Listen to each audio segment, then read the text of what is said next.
তাহলে আপনাকে আপনার উপরোক্ত যিনি আছে তার প্রতি যে জন্য শ্রদ্ধা সম্মান দেখানো দরকার, এটা আপনাকে দেখাইতে হবে।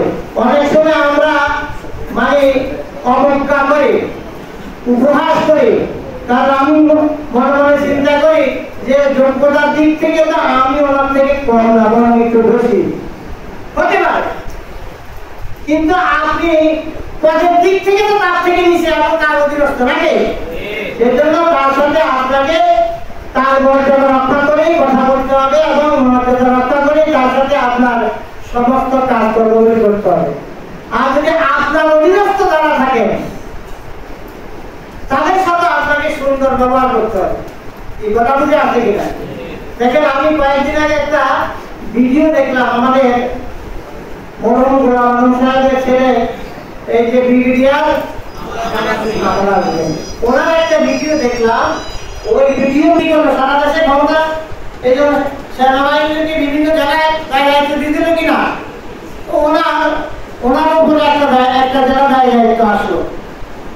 তখন গোলাম আজম সাহেব ওনাকে বললেন যে ঠিক আছে, খাবার টেবিলে 10 মিনিট সময় দিবেন। কয় মিনিট? তার এর মধ্যে সময় হয় না, একসাথে খাবে আর কথা বলবে। তখন বললেন, শোনো, এই তুমি এখন যাদেরকে পরিচালনা করবা মনে রাখবা তারা কিন্তু তোমার অধীনস্থ কর্মচারী নয়।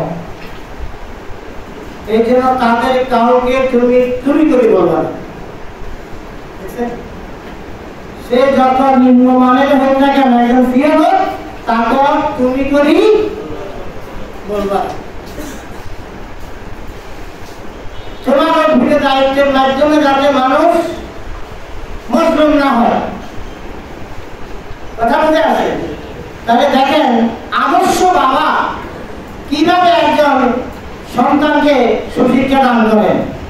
তখন তিনি বললেন, আপনার কথা যখনই মনে হয় দেখি যে আপনার প্রতিটি কথা কত গভীরের কত মূল্য।